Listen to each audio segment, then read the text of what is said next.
Here's the thing about the planet Venus. On the one hand, this is the most hostile environment that exists in our solar system. Venus is a flaming hot acid-soaked high-pressure volcanic wasteland. On the other hand, Venus is the most Earth-like planet in our celestial neighborhood, our closest sibling if you may. In fact, Venus is more than likely the only Earth-like planet that we will ever be able to visit with a spacecraft. That makes the study of Venus one of the most important scientific endeavors we can take on. By understanding the differences and the similarities between Earth and Venus, we get closer than ever to understanding the nature of our own existence. And that's why for the first time in 40 years NASA will be going to the planet Venus on a mission to answer some of the most fascinating questions of the universe. The mystery of Venus is how it can be so fundamentally similar to the Earth and yet so catastrophically different. Venus is more or less the same size and mass as the Earth, so it has a nearly identical gravity. Venus comes closer to the Earth than any other planet on its orbital path, and yet the surface of Venus is sitting at a hellish 900 degrees Fahrenheit, around the same temperature as the inside of a wood-fired pizza oven. All of that heat is held in by a massively thick atmosphere that generates 93 times the atmospheric pressure of Earth, or around 1,300 psi. It's the equivalent of being underneath 3,000 feet of water. At that pressure, the carbon dioxide-filled air on Venus is technically no longer a gas, it becomes a supercritical fluid, which is not quite the same as liquid, it's something in between.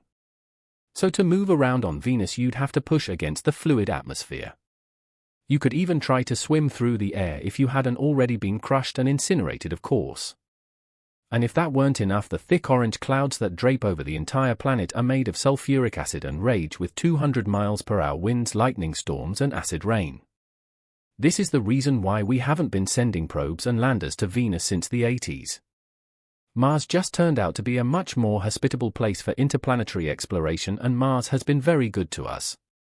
It's been a fantastic testing ground for all kinds of new technology, from communications to orbiters, landers, rovers, and even helicopters. Mars is also kinda boring, sorry Elon, but it's mostly just a dead frozen rock covered in barren desert.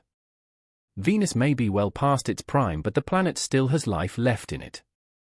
We think there could still be active volcanoes down there, maybe some level of plate tectonics, or even bacterial life floating around in the atmosphere. It's just a deeply fascinating place that is so close and so familiar, yet almost completely Da Vinci plus unknown. This is why NASA has approved 1 and possibly even 2 missions that will fly to Venus as early as 2029. These will be the first NASA spacecraft to visit the planet since the Magellan orbiter was launched in 1989. Even for its time, Magellan wasn't a great spacecraft. It was mostly just old spare parts from Voyager and Galileo all hacked together, but the mission was able to image the entire surface of Venus only with a fairly low resolution of 1 pixel per 100 meters of surface. Da Vinci Plus is very exciting because this will be a combination orbiter and lander. The Plus is a reference to design improvements that have been made since the original Da Vinci mission was crafted back in 2015. Obviously that's a reference to the famous Renaissance artist Leonardo, but Da Vinci also stands for Deep Atmosphere Venus Investigation of Noble Gases Chemistry and Imaging. The spacecraft is going to perform 2 flybys of the planet to analyze the upper atmosphere and study the cloud tops in the ultraviolet and near-infrared light spectrums, tracking cloud patterns over time and trying to figure out what chemicals up there are absorbing ultraviolet light. As the spacecraft comes around the night side of the planet, it will be looking for sources of heat emanating through the dark, which should help us to get a better idea of the surface composition. Then on the third approach, about 2 days away from Venus, Da Vinci Plus will release its atmospheric descent probe. This contains a 1-meter diameter titanium pressure vessel that is roughly spherical in shape, and that device will be making the hellish journey all the way down to the surface of Venus. Around 40 miles above the ground, the probe will jettison its heat shield and begin ingesting atmospheric gas that will be sampled and analyzed for detailed measurements of chemistry, composition and structure. It's going to take about an hour for the probe to descend the thick atmosphere, and as it falls the equipment will be measuring everything from wind speed to air pressure and temperature. As it breaks through the cloud barrier around 100,000 feet above the surface, the probe will begin taking hundreds of images. This is going to provide us with high-resolution mapping of the Alpha Regio Mounds, which is a region about double the size of Texas. Particularly, the imaging sensors will be looking for any physical sign that water ever flowed on Venus. the probe is going to impact the surface at around 25 miles per hour, at which point it may continue to operate for as long as 18 minutes under ideal circumstances, but it isn't necessary to the mission for the probe to continue functioning on the surface. That's just gravy if it does happen. Earth technology doesn't have a very good track record of surviving on the surface of Venus. Back when we first started sending probes in the 1960s, scientists really had no idea just how hostile the environment would be. There were legitimate researchers who fully believed that there would be tropical rainforests and maybe even dinosaurs on Venus. The first probe that attempted to parachute down through the atmosphere was the Soviet Venera 4. It transmitted data for just a few minutes before terminating the signal in mid-air. It was probably crushed like a beer can before reaching the surface. After that lesson, the Russians sent Venera 7 to try landing again. The probe was built like a tank to try and survive the conditions, but the parachute wasn't sturdy enough, so it dropped like a rock and smashed into the ground. Again, the probe was able to transmit some data, but not nearly as much as they hoped for. We got a bit better after that. From 1975 to 1981, a handful of probe missions were able to land on the surface and transmit small amounts of data before they were killed off by the environment. We got surface samples, photographs, and even sound recordings from the planet Venus over a 10-year period. The final Russian mission dropped balloon probes into the clouds of Venus that spent about one day being carried over 11,000 kilometers by the wind. That was in 1984. Obviously, the change in technology over 45 years is going to deliver a vastly more detailed look at the surface of Venus and the composition of its atmosphere. Scientists are actively working more robust electronics that use silicon carbide in place of regular silicon. It will stand up to the heat, but also makes designing high-precision chips and motherboards much more difficult. Engineers are also working on thermal batteries that will resist overheating. The idea is to use an electrolyte material that is solid at room temperature but will melt into a liquid when exposed to the 900-degree heat and activate the battery.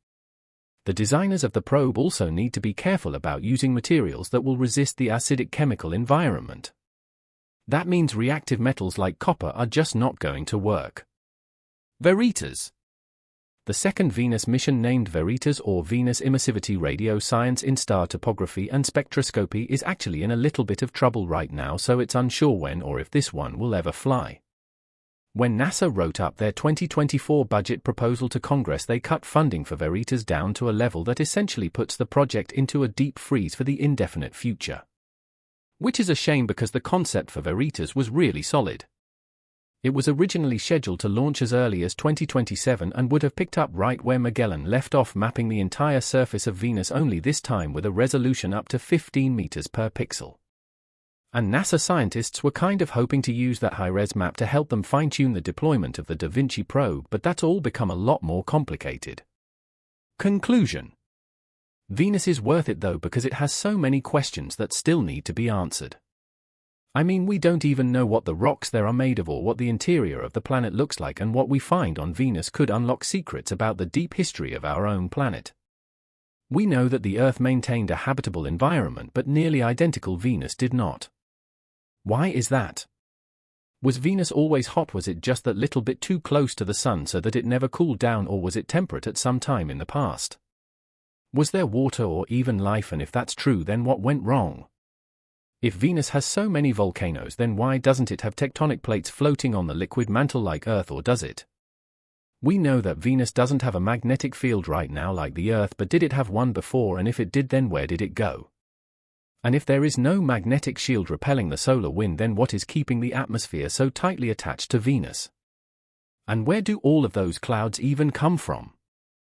If they were created by the extreme volcanic activity like we believe, then they should have dissipated as the volcanoes died out hundreds of millions of years ago. So how do those clouds stick around, and what is seemingly replenishing them? And beyond that, what phenomenon is driving the constant hurricane force wind in the upper atmosphere?